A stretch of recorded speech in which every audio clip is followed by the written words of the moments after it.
Good evening friends, எல்லோரும் எப்படி இருக்கீங்க? நல்லா இருக்கீங்களா? அதாவது நம்மளுக்கு லேடிஸ்க்கு பாதுகாப்பாக ஒரு சிலர் இருப்பாங்க. நம்மளோட அப்பா இருப்பாங்க, அதுக்கடுத்து நம்மளோட ஹஸ்பண்ட் இருப்பாங்க, அதுக்கடுத்து நம்மளோட பிள்ளைங்க இருப்பாங்க.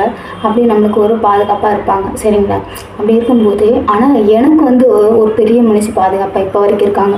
எங்கேயாவது வெளியில் போயிட்டாலும் ஏதாவது ஃபங்க்ஷனுக்கு போயிட்டாலுமே அதாவது எந்த ஒரு பிரச்சனையும் எனக்கு வரக்கூடாது அப்படின்னு சொல்லிட்டு எனக்கு ஒரு பாதுகாப்பாக ஒரு பெரிய மனுஷி இருக்காங்க.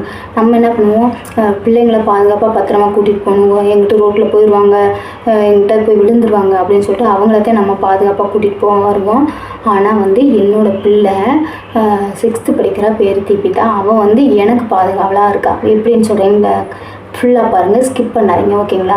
இந்த வீடியோக்குள்ளே அதை பற்றி தான் சொல்ல போகிறேன். என்னோடய பிள்ளை வந்து எனக்கு எப்படிலாம் பாதுகாப்பு பண்ணுறா, என்னை எப்படிலாம் பார்த்துக்கிறா அப்படிங்கிறத பற்றி தான் நான் இந்த வீடியோவில் சொல்ல போகிறேன், சரிங்களா? ஆல்ரெடி நான் உங்கள்கிட்ட சொல்லியிருக்கேன், எனக்கு ஒரு பொண்ணு ஒன்று பையன் ஒன்றுன்னு சொல்லிட்டு நான் ஒவ்வொரு லைவ்லையுமே சொல்லியிருக்கேன், ஒவ்வொரு வீடியோவில் சொல்லியிருக்கேன். பொண்ணு வந்து 6th படிக்கிறா. அவள் என்னன்னா, இப்போ நான் எங்கேயாவது ஊருக்கு போகிறோம்னு வச்சுக்கோங்களேன், இப்போ பஸ்ஸில் போகிறோம், நாங்கள் வந்து பஸ்ஸில் தான் மேக்ஸிமம் போவோம். பஸ்ஸில் ஊருக்கு போகும்போது என்ன பண்ணால், நம்ம பின்னாடி வந்து ஜென்ஸ் இருக்காங்க அப்படின்னா பிள்ளைகளை, அதாவது பிள்ளைங்கிட்ட விழுந்துடாமல் இருக்கணும், பிள்ளைகளுக்கு பாதுகாப்புக்காக ஒரு இடத்துல உட்கார வைப்போம், சீட்டை பிடிச்சி பிள்ளைகளை தான் உட்கார வைப்போம், அப்படி தானே? ஆனால் வந்து என் பொண்ணு என்ன பண்ணுவான்னா, ஃபஸ்ட்டு வந்து எனக்கு பாதுகாப்பு பண்ணுவாள். இப்போ யாராவது பக்கத்தில் ஜென்ஸி யாராவது இருக்காங்க அப்படின்னா என்ன பண்ணுவான்னா, என்னையும் வந்து முன்னாடி போக சொல்லிவிட்டு அவங்க பின்னாடி நின்றுக்குவா, எனக்கு பின்னாடி நின்றுக்குவா, எனக்கு பாதுகாப்பாக இருந்துக்குவா. அப்புறம் என்ன அப்படின்னா, இப்போ வந்து பக்கத்தில் யாராவது இப்போ நம்ம பஸ்லாம் போகும்போது சீட்டை கையில் பிடிச்சிப்போம், விழுகாமல் இருக்கிறதுக்காக ஏதாவது கம்பியை பிடிக்கும்போது என்ன பண்ணால், ஜென்ஸ் கை யாராவது இருந்துச்சுன்னா என்ன பண்ணுவான், அவள் கையை என் கையை அங்கே தள்ளி விட்டுட்டு அவள் கையை வச்சு அப்படியே பாதுகாப்பு பண்ணுவான். ஏன்னா இந்த வயசில் பாருங்கள், 6th தான் போகிறா, இந்த வயசில் என் பொண்ணுக்கு என்னை வந்து அந்த அளவுக்கு பாதுகாப்பாக இருக்குது. அடுத்தவங்க கையும் அம்மா மேலே படக்கூடாது, அடுத்தவங்க யாரும் பக்கத்தில் அம்மா பக்கத்தில் நிற்கக்கூடாது, தப்பாக யாரும் பார்த்துடக்கூடாது, தப்பான விஷயம் எதுவும் நடந்துடக்கூடாது அப்படிங்கிற ஒரு எண்ணம் அது இந்த வயசில் அவளுக்கு இருக்குதுங்கிறது எனக்கு ரொம்ப ஆச்சரியங்க. அதான் நான் ஃபஸ்ட்டு ஸ்டார்டிங்கில் என்ன பண்ணால், ஒரு கோயிலுக்கு போயிருந்தாங்க. இங்கே பக்கத்தில் வந்து திண்டுக்கல் பக்கத்தில் செம்பு முருகன் கோயில்னு இருக்குது, ரெட்டே சத்தத்தில். அங்கே கோயிலுக்கு ஃபஸ்ட்டு போயிருந்தோம். அது வந்து ரோட்டில் இருந்து லைனாக போய் க்யூவில் தான் நின்று போனோம். அப்படி நிற்கும் போது என்னன்னா, ஆளுங்க நிறைய பயங்கர கூட்டம், நாங்கள் நின்றுருந்தோம். அப்போ பிள்ளைகளை வந்து நான் முன்னாடி நிற்க வச்சுருந்தேன். எப்பயுமே பிள்ளைங்க வந்து பாதுகாப்பாக இருக்கணும்ல, பின்னாடி நின்னா எங்கே போகிறாங்க வர்றாங்க அப்படிங்கிறது நமக்கு தெரியாது. அதனால என்ன பண்ணேன், நான் எப்பயுமே பிள்ளைகளை முன்னாடி விடுவேன். அப்போ பாப்பா தம்பி 2 பேர்த்தையுமே முன்னாடி விட்டு நான் கோயில் லைனில் நின்றுட்டு இருந்தேன். இப்போ நிற்கும் போது நான் அதை கவனிக்கவே இல்லை. பாப்பா என்ன சொன்னால், திடீர்னு வந்து அம்மா நீ முன்னாடி போய் நின்னுமா, நான் பின்னாடி நிற்கிறேன் அப்படின்னா. நான் திட்டுனேன், பின்னாடிலாம் நிற்கக்கூடாது பாப்பா, நீ முன்னாடி தான் நிற்கணும், அதெல்லாம் பின்னாடி போகக்கூடாது அப்படின்னு சொல்லிட்டு நீ முன்னாடி நில்லு பாப்பா, ஃபஸ்ட்டு பேசாமல் சேட்டை பண்ணாமல் நில்லு அப்படின்னு. அம்மா நான் சொல்கிறத கேளுமா, நீ முன்னாடி நின்னுமா, நான் உன்னை பிடிச்சிக்கிட்டே தான் நிற்கிறேன், நான் பின்னாடி நிற்கிறேன் அப்படின்னா. எதுக்கு அப்படி சொல்லணும் சரின்ட்டு கொஞ்சம் நேரம் நின்னேன். அப்புறம் ஏதோ ஐஸ்காரங்க வந்தாங்கன்னா ஐஸ் வாங்க போயிட்டு வந்துட்டு திரும்ப முன்னாடி நின்று பாப்பா அப்படின்னு. அம்மா இல்லைம்மா நான் பின்னாடியே நின்றுக்கிறேன்னா. அப்போ என்னன்னு பார்த்தா, எதுக்கு அப்படி சொல்லணும்னு பார்த்தா, பின்னாடி வந்து ஃபுல்லாக ஜென்ஸு தான் இருக்காங்க.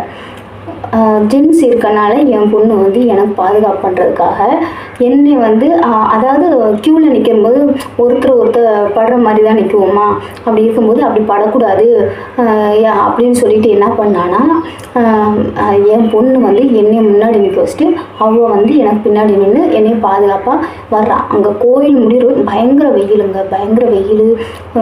என்ன சொன்னால் நிற்கவே முடியல, நிழலே இல்லை, ஃபுல்லாக வெயிலில் தான் நின்னோம். இருந்தாலுமே நீ போய் நிழலில் நில்லு பாப்பா, நான் கோயில் பக்கத்தில் போனோன்னே நீ வந்து ஜாயின் பண்ணிக்க அப்படின்னு. இல்லைம்மா நான் உனக்கு பின்னாடியே வர்றேன் அப்படின்னு சொன்னான்.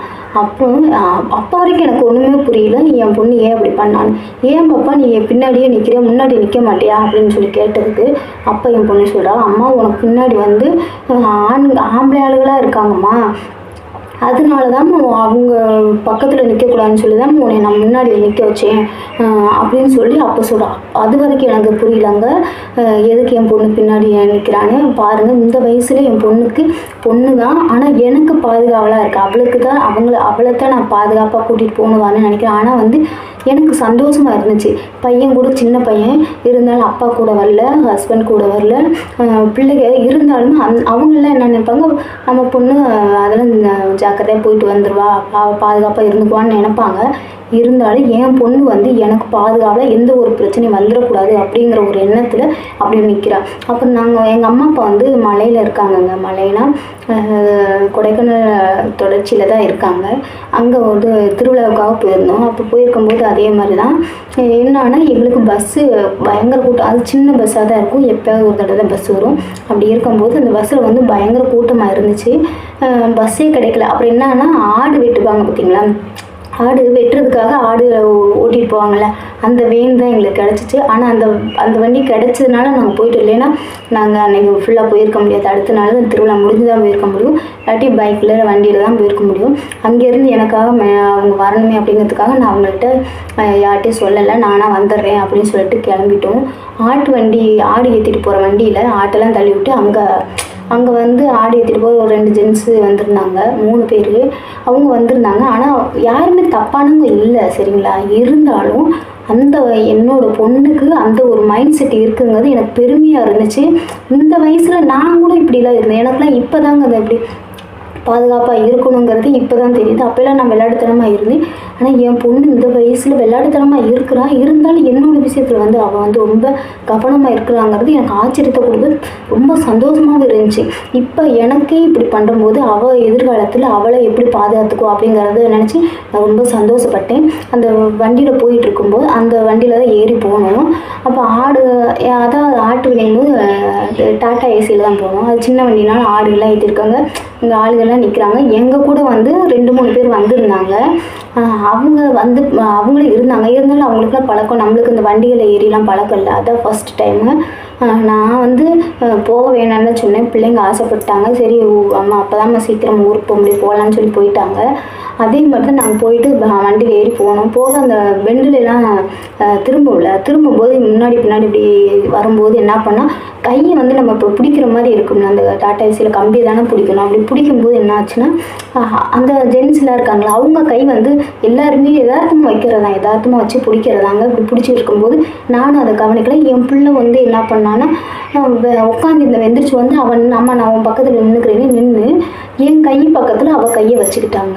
எனக்கு அப்போ அதே மாதிரி வச்சு நின்றுட்டு, ஏன் பாப்பா நிற்கிற, உட்கார் பாப்பா, எதுக்கு இந்த வளைவில் இப்படி கீழே விழுந்துட்டுன்னு என்ன பண்ணுறது, உட்காருனா இல்லைம்மா நான் உன் பக்கத்துலேயே நின்றுக்கிறேன் அப்படின்னு சொல்லிட்டு அங்கே போய் இறங்குற வரைக்கும் அப்படியே என் பக்கத்தில் அவள் கையை வச்சு அப்படியே எனக்கு, அதாவது யாரோட கையை எனக்கு டச் பண்ணாத அளவுக்கு என் பொண்ணு என்னை பாதுகாப்பாக அப்படி கூட்டிகிட்டு வர்றா. அப்போ தான் சொன்னேன், ஏன் பாப்பா எப்படி பாப்பா உனக்கு இப்படிலாம், நான் கூட யதார்த்தமாக எதையுமே நினைக்கிறது இல்லை, அசால்ட்டாக தான் இருக்கிறேன். ஆனால் வந்து நீ ஒவ்வொரு விஷயத்துலையும் ஒவ்வொரு இடத்துலையுமே எனக்கு எதுவும் பிரச்சனை வரக்கூடாது, இவ்வளோ பாதுகாப்பாக இருக்கிறேன்னு சொல்லி நான் கேட்டேன். எனக்கு அப்போ கூட எனக்கு என் பிள்ளைய நினச்சி சந்தோஷமாக இருந்துச்சு. அவளும் சிரிச்சா, வேறு ஒன்றுமே இல்லை, ஆமாம்மா அவங்க கையை தெரியாமல் வச்சு இப்போ கையை பட்டுருமா, அவங்க பின்னாடி வந்து மேலே உரசுற மாதிரி வந்துருமா, அதனால தான் நான் நின்று இப்படி கை வச்சு அப்படின்னு சொல்லும்போது எனக்கு உண்மையிலே எனக்கு ரொம்ப ரொம்ப சந்தோஷமாக இருந்துச்சுங்க.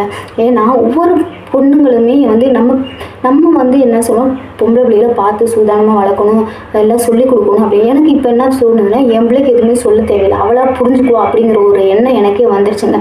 என்னையே பாதுகாப்பாக கூட்டிகிட்டு போகணும் அப்படின்னு நினைக்கிறவ அவளை எப்படி பாதுகாத்துக்குவா அப்படிங்கிற ஒரு இதுதான் எனக்கு ஒரு தாட்டு, எனக்கு ஒரு சந்தோஷமாகவும் இருந்துச்சு.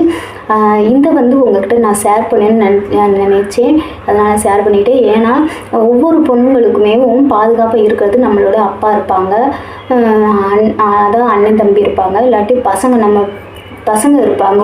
கொஞ்சம் பெரிய பசங்களாக இருந்தாங்கன்னா நம்மளுக்கு பாதுகாப்பாக கூட வரப்போக இருப்பாங்க. ஆனால் இந்த வயசில் என் பொண்ணு அவ்வளோ தூரம் இருக்கிறா அப்படிங்கும்போது எனக்கு ரொம்ப சந்தோஷமாக இருந்துச்சு. ஓகே, இந்த வீடியோ பிடிச்சிருந்தா லைக் பண்ணுங்கள், ஷேர் பண்ணுங்கள், கமெண்ட் பாக்ஸில் கமெண்ட் பண்ணுங்கள். சப்ஸ்கிரைப் பண்ணாமல் சப்ஸ்கிரைப் பண்ணுங்கள். என்னோடய வீடியோ ஷார்ட்ஸ் உங்களுக்கு நோட்டிஃபிகேஷனாக வரணும்னு நினச்சிங்கன்னா பெல் ஐக்கனை கிளிக் பண்ணிவிட்டு ஆளுங்கிறத கிளிக் பண்ணுங்கள். அப்போ தான் என்னோடய வீடியோஸ் எல்லாமே உங்களுக்கு நோட்டிஃபிகேஷனாக வரும். வாரத்தில் 3 வீடியோஸ் போட்டுட்ருக்கேன். ஞாயிற்றுக்கிழமை, புதன்கிழமை, வெள்ளிக்கிழமை ஈவினிங் டயத்தில் டெய்லியும் ஷார்ட்ஸ் ஈவினிங் டயத்தில் போடுறேன். ஒரு நாள் விட்டு ஒரு நாள் வந்து மதியத்தில் வந்து லைவ் போட்டுட்ருக்கேன். எல்லாத்தையுமே பாருங்கள். ஓகேவா? Thank you friends.